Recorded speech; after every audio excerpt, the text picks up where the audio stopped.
Today on Sacculo, is the Biden administration ignoring U.S. academic infiltration by Chinese nationals? We'll talk about it with Rick Grenell.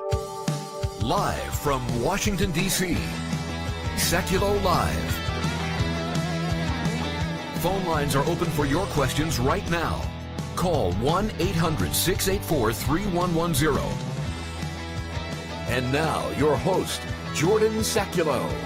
In more than a head-scratching move, the Department of Justice just last Friday dropped individual cases against 5 Chinese researchers in the United States accused of hiding their current ties to the Chinese military.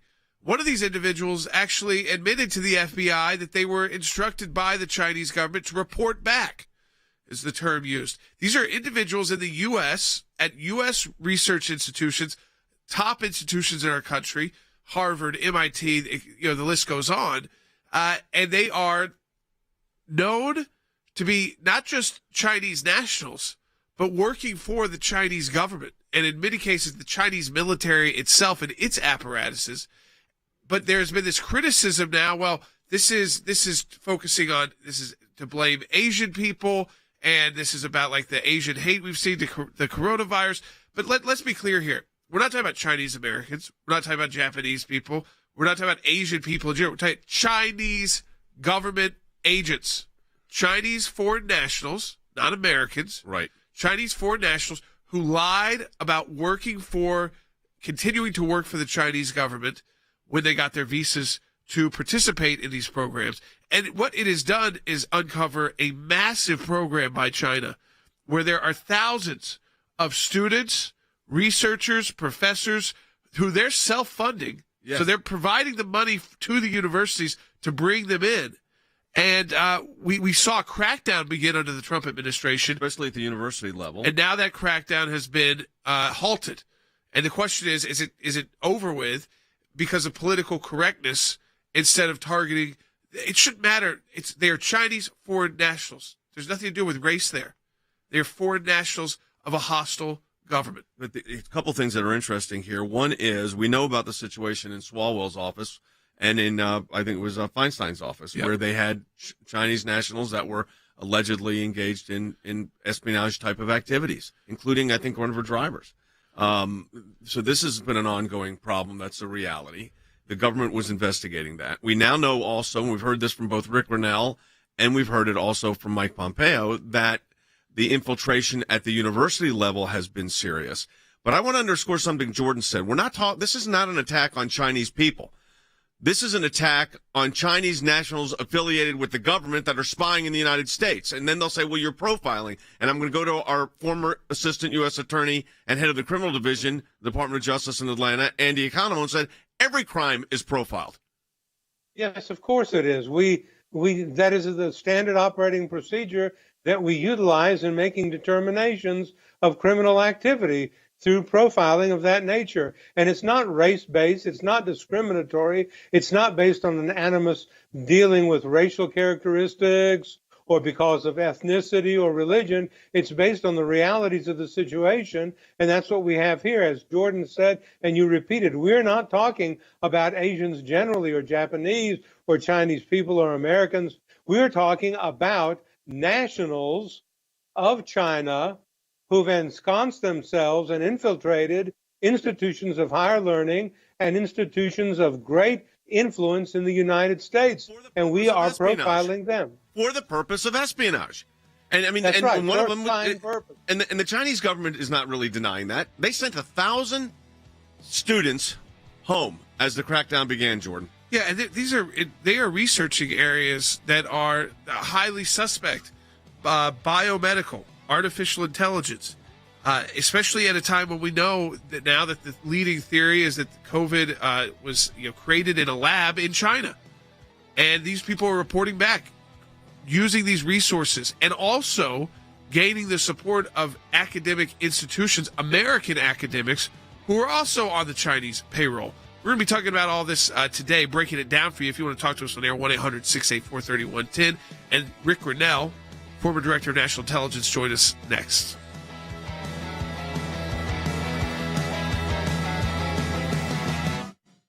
Prosecutors have moved to dismiss their case against a UC Davis researcher from China who had been accused of lying on her visa application. Biden's DHS threw out Trump's crackdown on several researchers from China. They overturned the foreign visa investigation. No charges there. An attorney for Dr. Jen Tang tells KCRA 3 tonight that the court is expected to sign this order to dismiss the case tomorrow. The Justice Department claimed that the doctor lied about her status as a member of China's military, but she claimed on the application that she had not served in the military. To describe the Biden foreign policy, and I described it as speak really, really loud, but carry a twig. So remember, earlier in this week, we had an example where the United States, with our allies, went out and said very loudly that the Chinese Communist Party was engaged in cyber intrusions and cyber attacks. And they said, oh, bad guys. Well, meanwhile, then a few days later, out of nowhere, these Chinese spies somehow that were supposed to be prosecuted are released and they drop the charges. So how is that working? We can't beg the Chinese to be our friends, to be, competitors, as the Obama administration used to say. This mantra, which has existed for a decade of cooperate where you can, compete where you have to, this just does not work. I mean, it sounds good. The State Department loves it because it involves diplomacy, but you can't contain a China. You can't stop its dangerous activities if you think that China is going to help you on other things. We need to be brutally honest with ourselves.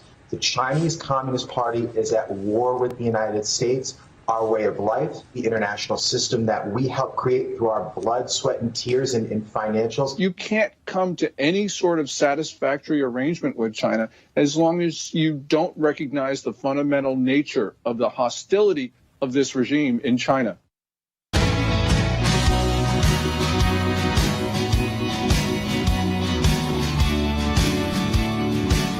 Back to Sacculo. Just a minute, we'll go to Rick Grenell, a former acting director of national intelligence, ambassador to Germany, and a special counsel for the ACLJ on foreign affairs and national security on this issue and this involving Chinese nationals. There's five specific that have raised the eyebrows of members of Congress and in Washington, D.C., because these five who were known to have lied, I mean, they have photos of their military uniforms now. They uncovered that. But then they dropped all the charges. Not only have they dropped all the charges, but it happened 2 days before the Deputy Secretary of State, Wendy Sherman, from the Biden administration traveled to China. Which means usually, and because we've been involved in these things, which usually means there's something much deeper going on here. Yes, but at the same time, you have congressmen like Ted Lieu saying it's not the Chinese that should be investigated. Chinese nationals, foreign nationals who, again, not Chinese Americans. And there's a huge distinction there if you're an American or not. I mean, if you're working for a foreign government, it should not matter what the color of your skin is or what you look like. It's that you work for a hostile government and you lied about it on top of that, so you shouldn't be in our institutions anymore. But he wants them investigated. Yep. All right. So, Rick, you were the acting director of you were the head of national intelligence, director of national intelligence. Your reaction to this move by the Justice Department under President Biden? Look, I'm fearful that we're getting to the point where prosecutions are political. And what I mean by that is they pursue certain cases and drop other cases. And that weaponization of DOJ, we saw in the Trump administration when the FBI and DOJ officials ignored facts and tried to pursue a conclusion that was political in nature with the whole Russian collusion narrative. They knew from the beginning that all of the facts were against them, but they wanted a political outcome. And I fear that now, let's be honest here, Joe Biden in the campaign called Hunter Biden's laptop Russian disinformation. He's never disavowed that. And think about that. All of the information we've been able to find out about Hunter Biden in China, what the Chinese know, how they've utilized him, all of that was dismissed by just saying, well, that's Russian disinformation. That's not true. We had 50 former intelligence officials come out and sign a letter. and say this is Russian disinformation. That is not true. It's never been corrected, and the media don't pursue it. So I fear that these prosecutions are an extension of what Joe Biden is trying to push with DOJ, with the FBI, with others, of protecting Hunter Biden and his relationships in China. Rick, one of the things I think that's most troubling here is that there's this push by members of Congress, Ted Lieu and others, on the Democrat side, and I think playing into the Biden administration's decision here, is that we shouldn't actually be investigating these Chinese researchers who are not Americans. They are Chinese foreign nationals who are here. They lied on their visas. I mean, that should just get you kicked out of the country right away. But if you were obviously engaged in espionage, it's more serious than that. But they're trying to turn it around and say, no, this is attacking Asian researchers in America. Instead of focusing in on the threat that China poses, this is not about Asian American researchers. This is not about Japanese researchers. This is about specifically Chinese representatives of the Chinese government lying about their connections or work with the Chinese government, and then being in our top institutions. The FBI knows it. It looks like they bungled some of this, to say the least, and may have hampered the DOJ's move. But there's also this. It scares me when they start making these political moves to say, well, we can't investigate this at all because that's Asian hate. I have to be very careful here because I know a little bit too much after serving as acting DNI. But let me just say this to Ted Lieu. He knows better. And it's shameful what he is doing. It's really hard for me to talk about this subject and Ted Lieu and what he knows. But the reality is we know that the Chinese have sent spies over. We know their work. We shut down the Houston consulate. We should have shut down the San Francisco consulate. We didn't. I think we need a bigger response. We're going to get less of a response from the Biden team because of their connections to China.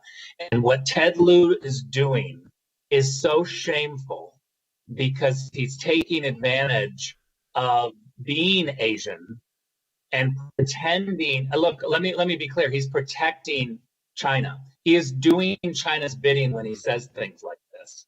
And he should be very, very careful because he's spreading misinformation and he knows it. You know, Rick, I have been to Beijing.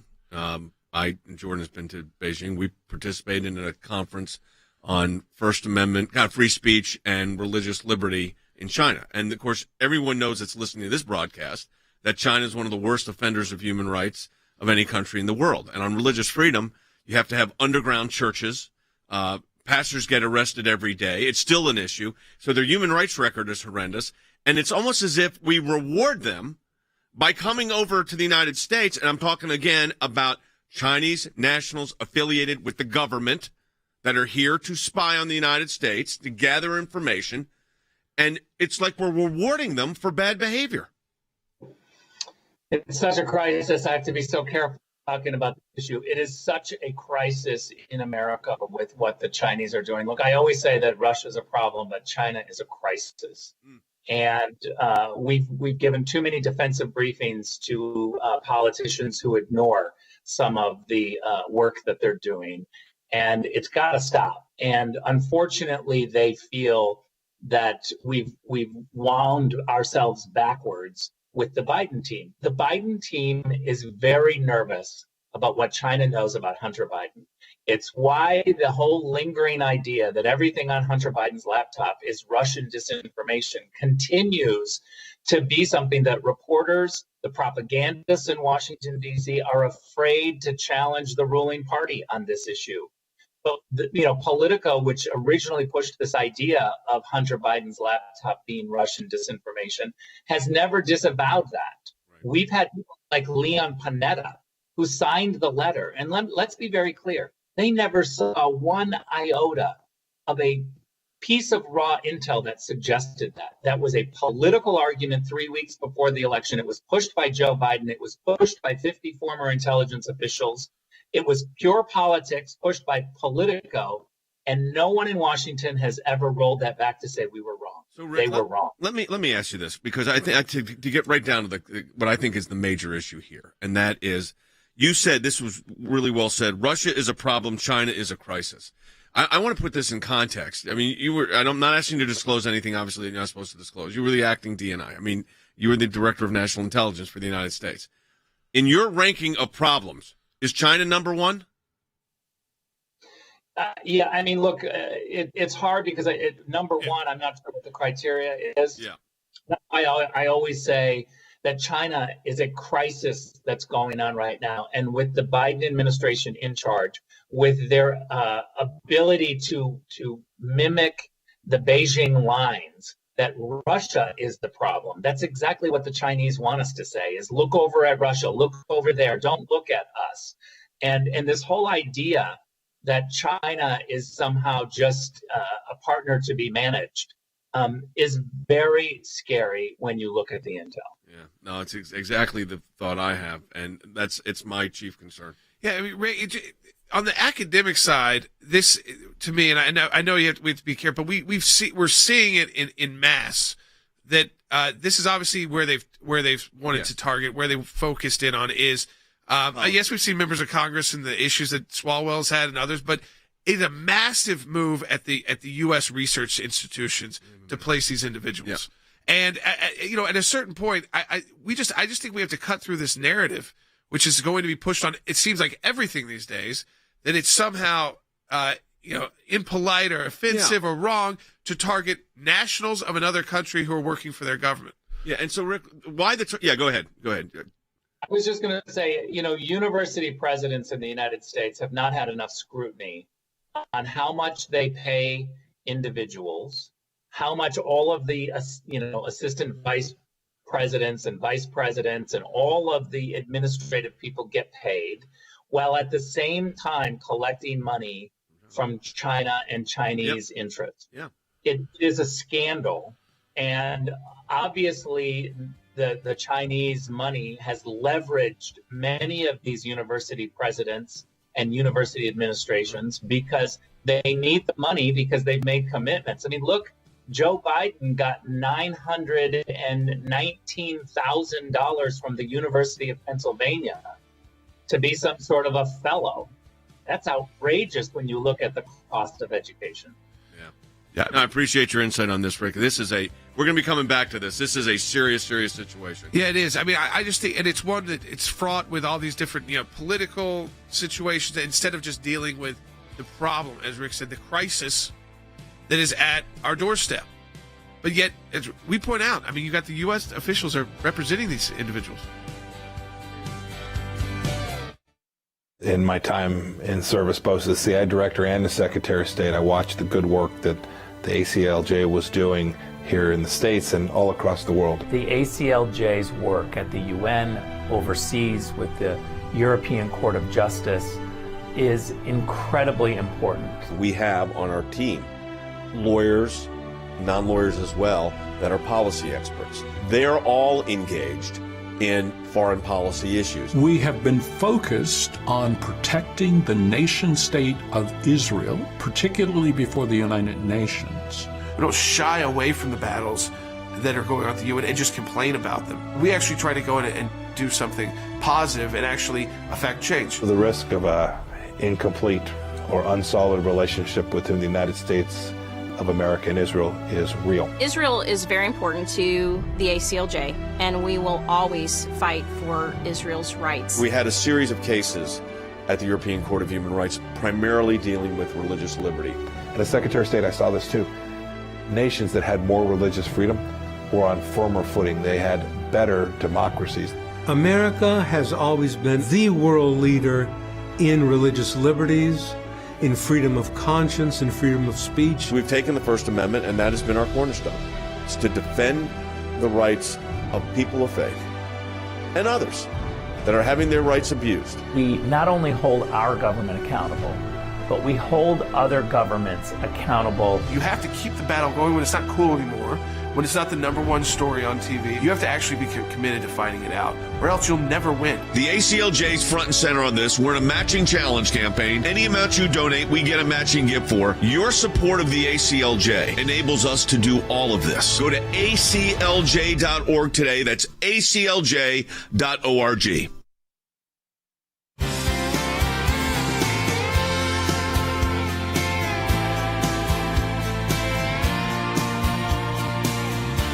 What I was referring to at the very end with Rick is that what is happening in these institutions. So in these 5 cases we're talking about specifically that were just dropped by the Department of Justice on Friday, just dropped. The trial was supposed to begin today.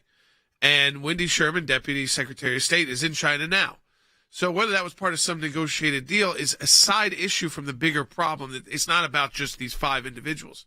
But when you look at the support, so these 5 individuals put on their visas. They didn't serve in the military. Well, everyone serves in the military in China. So right away they've lied on their visas. But then some admitted that they were sending information back to Beijing, and that they were instructed to do that. By the Chinese government. But the university professors, the American professors, signed letters to the court and to the FBI backing up the Chinese foreign nationals who lied on their application to come to America, and then are engaged in what appears to be espionage and serious crimes. But these U.S. academics are getting the money, like Rick is talking about. They get paid on their salary, but what we're not seeing grants. is the grant money. And the grant money also goes to it gets spread out amongst. That's how you get the students in. That's how you get the foundations right. That's how you get the Biden Center for Foreign Policy, whatever that is at Penn.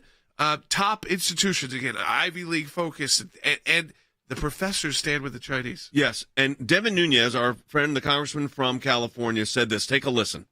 To describe the Biden foreign policy, and I described it as speak really, really loud, but carry a twig. So remember, earlier in this week, we had an example where the United States, with our allies, went out and said very loudly that the Chinese Communist Party was engaged in cyber intrusions and cyber attacks. And they said, oh, bad guys. Well, meanwhile, then a few days later, out of nowhere, these Chinese spies somehow that were supposed to be prosecuted are released, and they drop the charges. So how is that working? I'll tell you how it's working. Then Wendy Sherman the Deputy Secretary of State went to China. So, I don't know the ins and outs of what was going on there, but this has raised a lot of red flags. I want to go to Than Bennett, our Director of Government Affairs. This is a serious issue. It's been a serious issue. They've invaded offices in Congress. They are invading the universities. When I say invading, they are targeting these universities. And I'm talking about this. These are people that then become basically implanted spies. What's the reaction in Washington? Yeah, this is my biggest concern, Jay, and I think it's the biggest concern on Capitol Hill as well. When questions like these arise, and Ambassador Grenell, I thought properly described it as when you have questions about whether or not prosecutorial decisions get political, there's recourse, Jay, and that recourse is congressional oversight. But here's the problem. We know now, this is not hyperbole, we know beyond a shadow of a doubt the Chinese government is also having success infiltrating not just the halls of Congress, Jay, but actually the offices of members that sit on the Intelligence Committee. And unfortunately, Speaker Pelosi is not taking action to remove those members. So I think it's fair in a moment like this, on a day like this, to ask what portion of the federal government is adequately prepared to combat the threat of China. Because if we're going to depend on congressional oversight while people like Eric Swalwell sit on the Intelligence Committee, Jay, I don't have a lot of confidence in that. And we're talking about the Chinese Communist Party. Let's be clear, okay? We're talking about one of the greatest human rights abusers in the world. We're talking about, Christian pastors still in jail in China. I mean, this is what goes on there. I mean, and then, we've got to keep a rapport with them. They're a big trading partner, so I understand all of the geopolitical implications. But the fact is, Andy, when a crime has been committed, you would expect the Department of Justice to be able to, in one particular case, actually get it right. And the FBI would read things like the Miranda warnings, which apparently they did not do to some of these. Yeah, it seems like they have failed in the process. The criminal procedure in the process is nothing new to the FBI. It's nothing new to law enforcement. Miranda has been the law since the 60s in the United States. If someone is in custody for a crime and you want to question them, you have to give them their constitutional right to not incriminate themselves and to have the assistance of counsel. That's fundamental. You simply say that, you read it off a card, and you explain this to the person that you're questioning. There should be no failure in those fundamental aspects of the criminal procedure. But here's where listen, I think everybody acknowledges the Chinese threat to espionage. I think that's across the board. Everybody acknowledges in U.S. circles that there is a real threat with Chinese espionage targeting the United States, whether it's universities, whether it's offices of Congress, whether it's in the academy, or whether it's in business. However, an FBI agent these are the reports, made a recent admission that he basically targeted a Chinese-Canadian researcher in an economic espionage probe, and that has led to a flood of criticism. So again, an FBI agent, in this particular case, gets it wrong, and now an entire project can be closed down, except we know it's an ongoing problem. That, to me, is where the FBI is continuing to fail. Andy? Yeah, that's exactly right. You don't close down the entire project simply because there has been a misstep in connection with one aspect of it. You continue the investigation, but you do it consistent with what the Constitution and the laws of the United States provide. Look, these Chinese nationals are here implanting themselves in elitist institution, allying themselves with elitist professors for purposes of espionage. The professors are being paid off. They're getting their salaries, as Jordan said, plus they're getting money from the foundations, and they're supporting these nationals who are here to do simply one thing, and that is to report back information that they find out from these universities and from these researchers to the Chinese Communist Party and to the government. Why are we so naive and not recognize that, Jay? It's so obvious. It's so true. Well, the issue here is this is not an ally. This is not a friend. This is not a country that, I mean, there's many countries where you could see that this posed no issue. But this is different because we're talking about the Chinese Communist Party and actors within that party who are loyal, not to the academic institution. And it's not even about the money. To them, it's about their work for the Chinese Communist Party. What information they can get back from the United States because of this high-level research into artificial intelligence. I mean, why would we let any Chinese national right now be involved in any biomedical research in the United States? If, as it's now been determined, because it cut through political correctness finally at the scientific level, that it was likely created in a Chinese lab. Shouldn't they all be maybe put on hold? And again, we're not talking about Asian people. We're talking about specific Chinese foreign nationals operating in the United States who lied on their visas, who are here illegally. We know that they are here illegally, and yet American academics are standing with the Chinese, choosing the Chinese over their own country's interest. Gordon Chang, who's an expert on the Chinese would never do on that. the Near East and the Far East and the region of China, specifically China. Listen to what he had to say. This mantra, which has existed for a decade of cooperate where you can, compete where you have to, this just does not work. I mean, it sounds good. The State Department loves it because it involves diplomacy, but you can't contain a China. You can't stop its dangerous activities if you think that China is going to help you on other things. And look, it's complicated because it's a huge trading partner.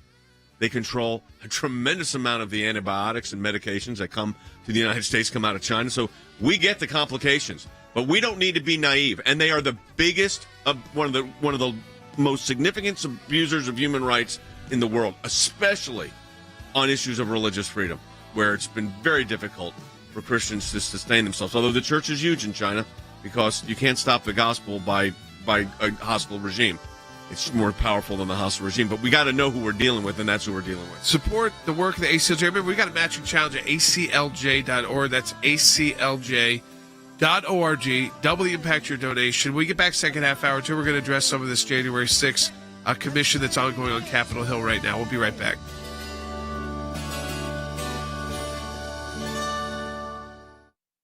Here's what I want to say to our ACLJ members, or for those of you that enjoy watching this broadcast. Whether it is going after the deep state, whether it is litigation that we're engaged in, whether it is defending the persecuted church and getting individuals out of prison because of their faith in other countries, whether it's training lawyers to fight for religious liberty, not just here in the United States, but around the globe, whether it is producing a daily, 5 days a week, 1 hour live television and radio broadcast heard on thousands of radio stations, on TV platforms, on social media platforms. Your support of the ACLJ enables us to do all of this. We want to encourage you to support the work of the ACLJ. And when you do that, you're supporting our production teams, our videos, whether it's that kind of production and other things that we are working on. The ACLJ is front and center on this. We're in a matching challenge campaign. Any amount you donate, we get a matching gift for. Go to ACLJ.org.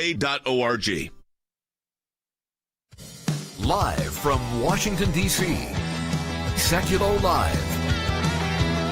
And now, your host, Jordan Sekulow. Hey, welcome back to Sacculo. We are taking your phone calls to 1-800-684-3110. That's 1-800-684-3110. The main topic we've been focusing on today so far is the issue involving China and what came to light on Friday when charges were dropped by the Department of Justice against 5 Chinese foreign nationals, researchers at U.S. academic institutions, for various crimes that they had committed. One that they all had in common was applications for their visas were fraudulent. They didn't disclose their current ties to the Chinese Communist Party's military. Not that they had, or that even if they had previously served, you have to note that. By the way, that's a normal visa question. That's like if you get a visa. If I get a visa for India or to Russia, they always ask that. It's always on the visa. Did you serve in your country's military, or are you currently serving? It's not necessarily going to be a reason to deny you a visa, but they want to know, do you have those connections or not? These individuals, they all lied about that. Others already had confessed that they were told by Beijing to report back. So they are being used. Again, this is that, it's not the high-level sophisticated spying and getting inside Boeing or getting inside, but these are the researchers. These are the researchers who get the grants from the Boeings. Exactly. Who get the grants from military research, biomedical research, which we now see that China is a bad actor in this world, but yet we're told we can't focus on the Chinese think about in America because they're Chinese. Yeah, you said, yeah, exactly. Think about that. You just said the biomedical.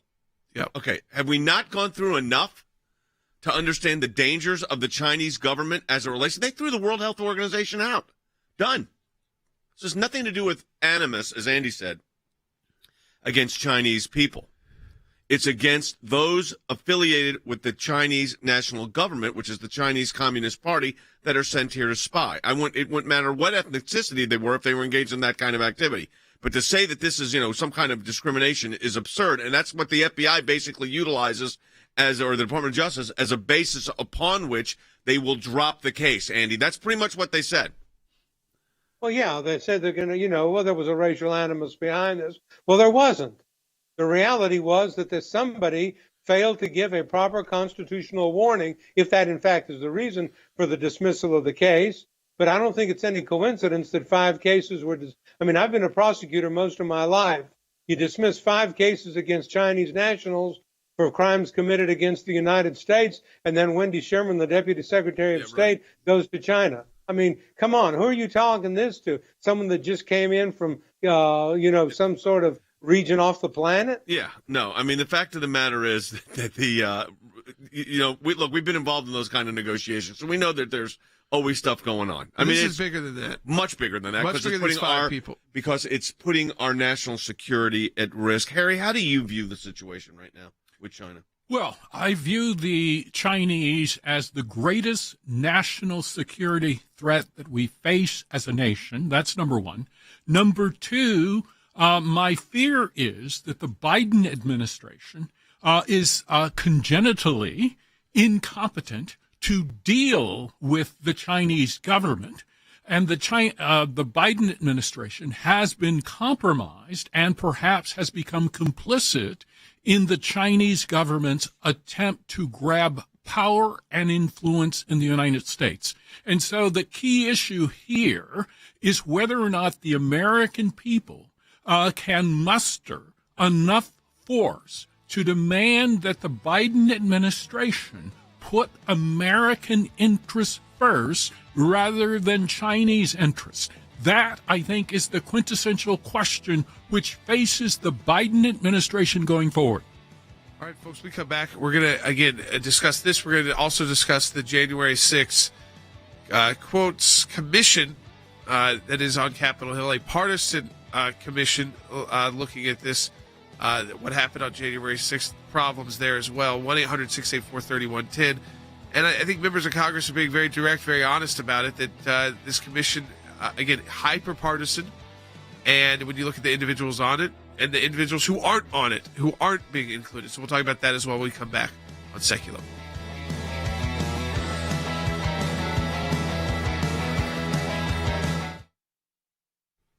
For 30 years, the American Center for Law and Justice has been dedicated to protecting your religious and constitutional freedoms. Because of you, we've seen great success in the courts and Congress concerning the issues that matter most to you and your families. ACLJ Chief Counsel Jay Sekulow. Our decades-long commitment to the Constitution and the rule of law is at the center of everything we do. The bottom line, our work could not take place without your generous support. It's a critical time for our nation and our world. With so many challenges facing our country, the work of the American Center for Law and Justice has never been more important. There's no better way to support the ACLJ than through online giving. We truly appreciate your financial support. Without it, it would be impossible to do our work here and around the globe. And the best way to support our work is to make your financial gifts online at aclj.org. Donating online is safe and secure, and an online gift at aclj.org can be put to work immediately, enabling the ACLJ to continue the battle against abortion giant Planned Parenthood. These are our young people in their 20s and 30s that are doing this, are fighting for life at a whole new level to beat back the abortion juggernaut. We've got a whole group of young lawyers that are defending them. To protect Christians facing persecution. Release of Andrew Brunson. He is the American evangelical from North Carolina, held in Turkey for more than 2 years. We're grateful to ACLJ who put it out to these people, they were getting all this out. I'm thankful, I'm grateful, and actually I'm astounded. To stand up for our good friend Israel. To work to uncover the corrupt deep state in Washington, and so much more. Take part in our matching challenge today. You can make a difference in the work we do. Give a gift today online at aclj.org.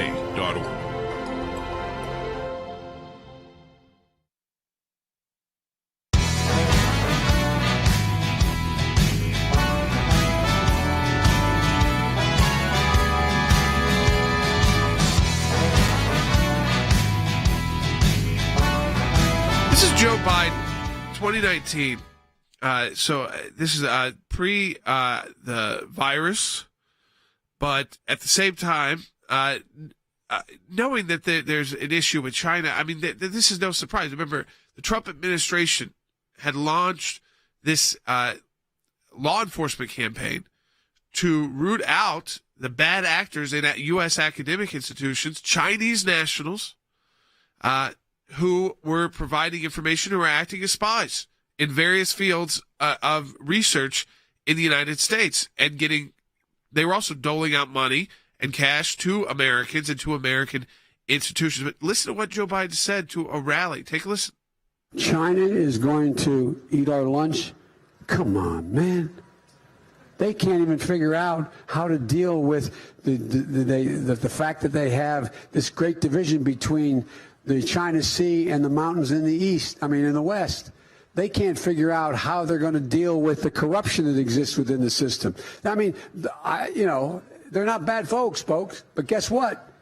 They're not competition for us. As we speak right now, Wes, they have been accused by the U.S. government, including the Biden administration, of an ongoing genocide. Sounds like bad folks to me. This is a communist party. We shouldn't have a problem identifying them as bad. Yeah. Because if you say that they commit genocide, they're bad. They are that's bad. just basic. They have one of the worst human rights records, on the planet. And yet in the middle of all this, of course, our present Secretary of State is inviting the UN Human Rights Commission, which includes China, to come investigate us because of human rights abuses. Here's the thing. China is a military, economic, and national security threat. What the FBI uncovered, and actually the concern over Chinese students here began with the Obama administration. It was spotlighted by President Trump.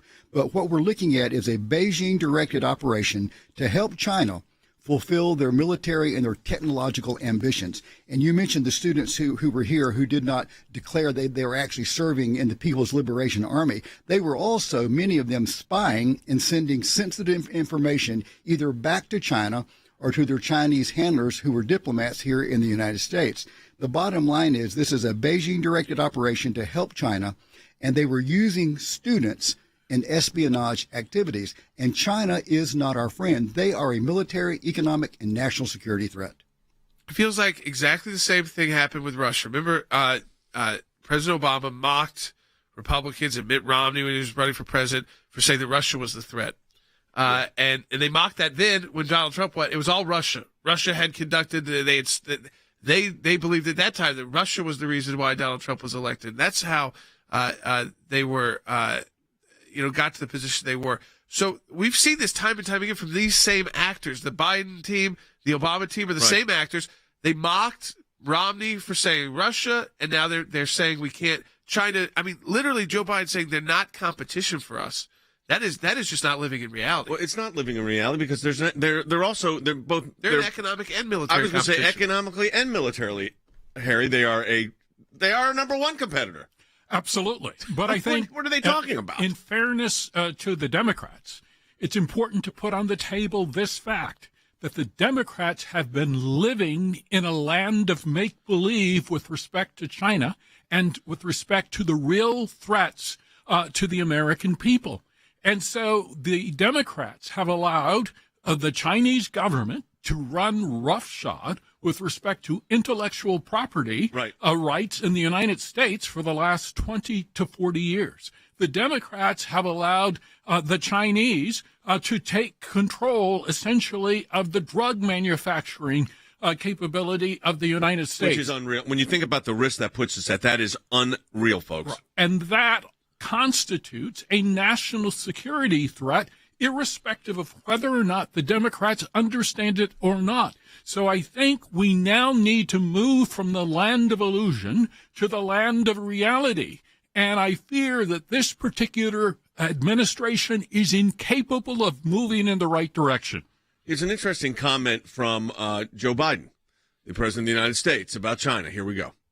We'll confront China's economic abuses, counter its aggressive, coercive action to push back on China's attack on human rights, intellectual property, and global governance. And we're going to close down our entire investigative apparatus as it related to these people. Well, and they are responsible either directly or through extreme negligence for the shutdown of the entire world. I mean, this is you're talking about the pandemic. Yes. Shutdown of entire world. I mean, what we should have done. What is the damage is that the Chinese government, if in fact it is proven, if it is proven, it should be, if it is proven, and evidence looks that way right now, that this pandemic that is again hitting round 2 here, it seems like, of the world, came out of a lab in China, which all the evidence is pointing to, although it was dismissed by everybody in the beginning, but now it's not, looks like it wasn't coming out of the wet market in China, but out of the lab in Wuhan. What is the Chinese government's economic responsibility for what they engaged in? That's what I keep asking, Andy. What is the economic impact to the Chinese government? Because right now, you know what it is to them? Nothing. Because their concern about human rights is zero, including their own people. That's exactly right. So they lost a few people in China. So what? So they poisoned and infected the entire world by this virus, and whether it was done negligently or intentionally remains to be seen. My opinion, it was done intentionally. It was done with malice aforethought, to use a term that I am familiar with in my business. But I think it was done obviously with intent to create economic chaos and consequences in the world, of which they bear no responsibility whatsoever. Look, I happen to take, and you mentioned the threat that China poses in terms of the control. I took 4 medications this morning, Jay. Every single one of them was made in China. Right. This is a scary prospect. No, this is the car control. Market. They can't get the chips. They can't get chips for your automobiles right now. That's why cars can't be delivered. You understand? I want our audience to understand this. Because of our economic reliance on China, not just our partners, our reliance on China, that if they shut down the antibiotic production into the United States, you're talking catastrophic consequences. The manufacturing of chips is not done in the United States anymore. It's done in China. That's why cars are sitting in ports but can't operate, because the chips can't be inserted. Why? Because we don't have the chips. Harry, it's economic warfare. Absolutely. And so we have cars that are sitting on lots in the Detroit area, in Alabama, and elsewhere. They cannot be sold. And so why? Because the chips are missing. So what the automobile manufacturers are doing is that they're putting chips in temporarily to move them off the lots, then taking the chips out in order to insert them in other cars, but then those cars cannot be sold to the American people. But I think it's even worse than what the Chinese have done, in the sense that we have clear and unmistakable evidence of U.S. complicity going back to the pandemic, going back to what Andy was suggesting. Where is the U.S. complicity found? It is found in this particular fact that the U.S. government has funded gain-of-function research in Wuhan. And how do we know this? Because Mr. Fauci, Dr. Fauci, essentially has admitted that. And so if you think about it, we, in some sense, have funded our own demise with respect to the pandemic, and it needs to stop. We need to stop subsidizing the Chinese. One last thing I wanted to ask Wes before we go to a break, and that is you touched on this, and that is the fact that the individuals that we've now dropped the cases against had significant ties militarily. They were part of the military. How big of a, you're a retired colonel in the United States Army. That is huge. It is huge, especially when you consider the fact that China's goal is to replace the United States as the world's only superpower. They have stated that. They have the largest military budget in the world. There's the theft of not just intellectual property when it comes to electronics or computers or other things. It's the theft of military secrets. Their new fighter plane looks mysteriously so much like our F-35 because of stealing technology like that. They are a huge threat. They're built up in the South China Sea. Their human rights abuses, all of these things that China is doing, we are crippled in our response to them because we're not willing to make the hard choices to divorce ourselves economically from this horrible country that abuses and kills their own people, that manipulates the world. And clamps down on religious freedom. There is no religious freedom. Yeah. And yet, because of our economic ties, whether it's cars or medicine or medical equipment or whatever, we cannot take a hard stance, and we need to. Yeah, we have to. We cannot let this game be played that this is racial. This is national. This is about nation versus nation, not races versus races. And everything being put in that category is extremely dangerous for our national security and for confronting these problems head on. So we're going to, again, continue to talk about this. Obviously, China's not going anywhere, and it seems like our policy is backpedaling. But we're also going to talk about January 6th when we come back from this break, this committee on January 6th, and what other members of Congress have to say about this so-called bipartisan committee of two people who are no longer in line with, I'd say, the mainstream Republican Party. Again, so we'll talk about that. Support the work of the ACLJ. Double the impact your donation. Part of our matching challenge month of July at aclj.org.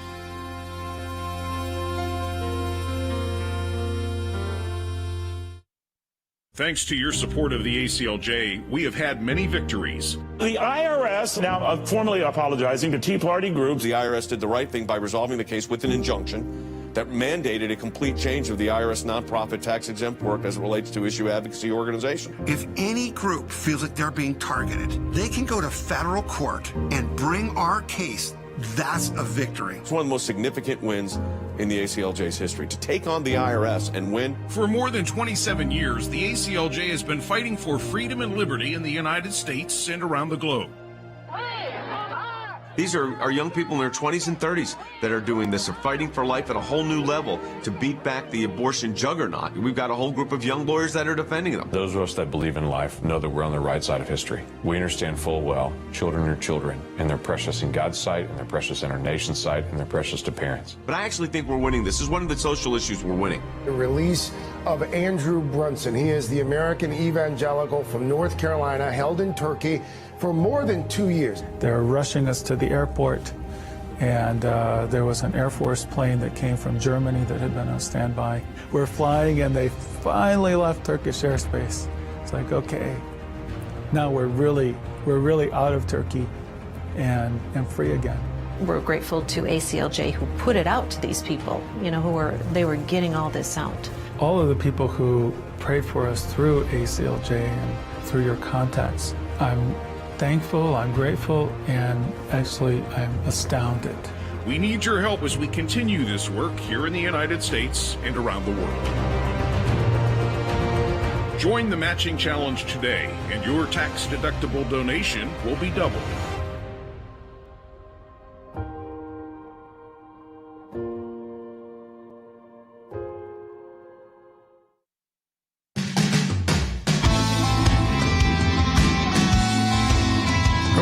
Sekulow. If you've tuned into the news at all today on cable news, you've seen this January 6th commission start operating on Capitol Hill in Washington, D.C. It's completely partisan. I mean, the bipartisan veneer on this is that you've got Liz Cheney, who we know where her position is.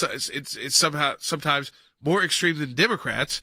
Same with Adam Kinzinger. These are people who just did not like Donald Trump from the get-go. They were always opposed to him, not always some of the policies, but they were, again, strong to condemn supporting impeachment efforts, even these blatantly partisan efforts. And so they are complicit in an investigation that could be legitimate.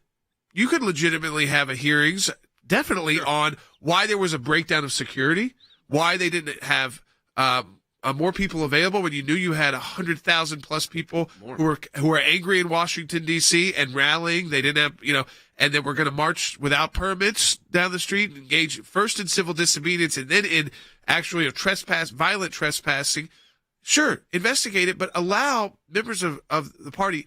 And I always say, if you're going to have the Adam Schiffs, you've got to have the Jim George. You've got to have the balance of the more partisan, hard-hitting actors. Yeah, so the ones who are going to go on to TV and hit back and punch back. And instead, it's Adam Schiff and Jamie Raskin, and then the two Republicans who support Adam Schiff and Jamie Raskin, the two they can find.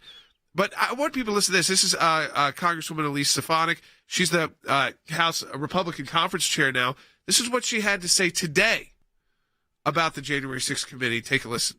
It is a fact that the U.S. Capitol Police raised concerns, and rather than providing them with the support and resources they needed and they deserved, she prioritized her partisan political optics over their safety. The American people deserve to know the truth that Nancy Pelosi bears responsibility as Speaker of the House for the tragedy that occurred on January 6th. So Republicans not concerned about investigations, but they want to be a part of it, and they know now this is a game by Nancy Pelosi to distract. But who was responsible for Capitol security is not the President of the United States. It's not the minority party. It is the majority, is the Speaker of the House. Yeah, so here's what's interesting to me. While we're covering this issue at the end of the broadcast, but we look up on the screen during the break, Jordan and I do, and there's Jamie Raskin, and there was Adam Schiff. And I said, impeachment 3. I mean, this is like, here we go again. Not finding out where the security, they fired the Capitol Hill, the sergeant at arms. They're all been fired. What you need to find out in an investigation like this is, actually, Andy, what happened? That would be a nice thing to know, Jay. Yeah. Just exactly what happened. In other words, have a factual finding thing by an impartial tribunal or a committee of Congress that is truly bipartisan, that, as you said, has a balance of people like Jim Jordan on it, who can advocate the side for the other aspects of this, and make an inquiry and an investigation to determine who or what and where and how it happened. What's the sergeant at arms' responsibility? What was the Speaker of the House responsibility? And so forth. This is not an investigation that's being conducted. This is a one-sided sort of grand jury inquiry, which is not an adversary proceeding, which is simply an accusatory body. And that's not what this is ultimately going to come out and show to be the truth. I want to be clear here. And we did this on January 6th. I condemn what these individuals that invaded the Capitol did and attempted to do. It was an attack on our democracy. Okay? So I'm clear.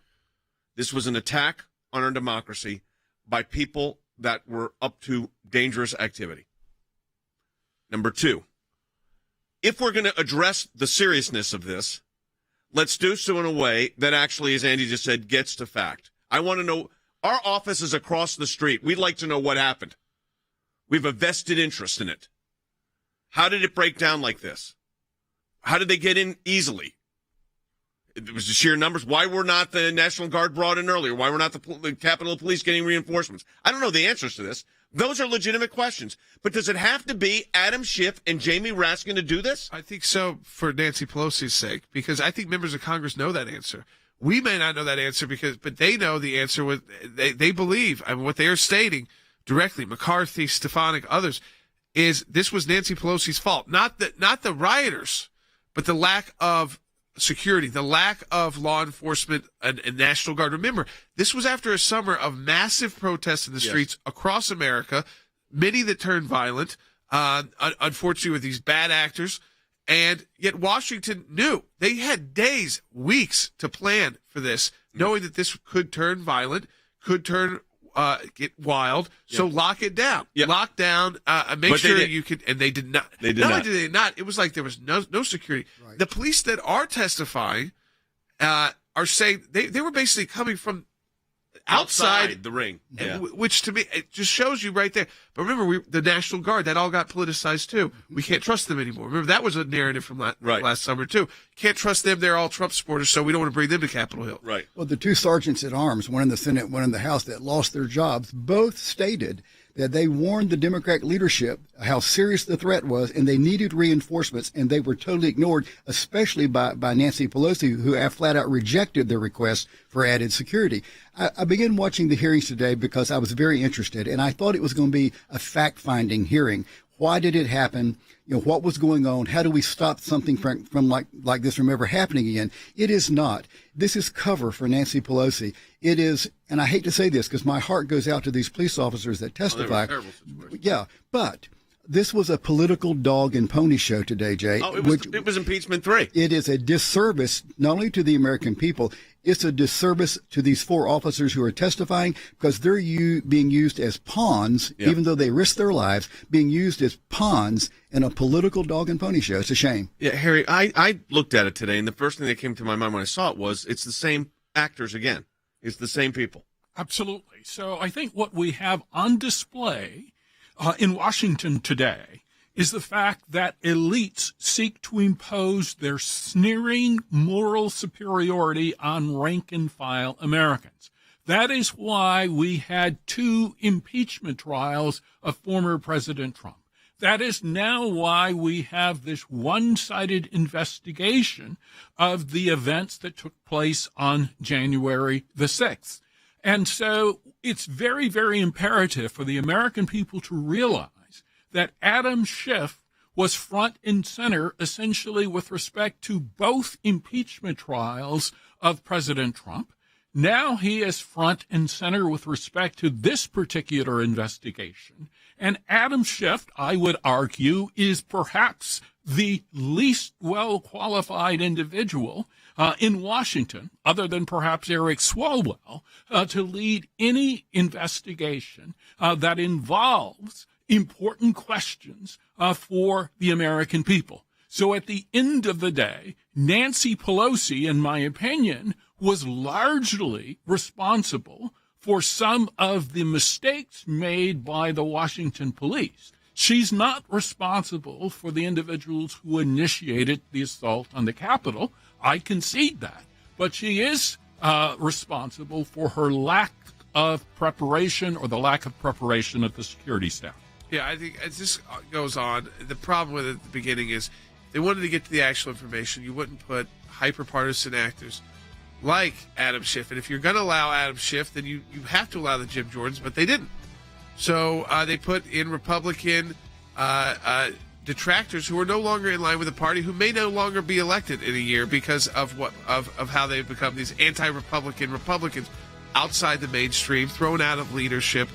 But it has subpoena power, and it's just beginning, so we're going to follow it very closely. We'll talk to you tomorrow on Sacculo.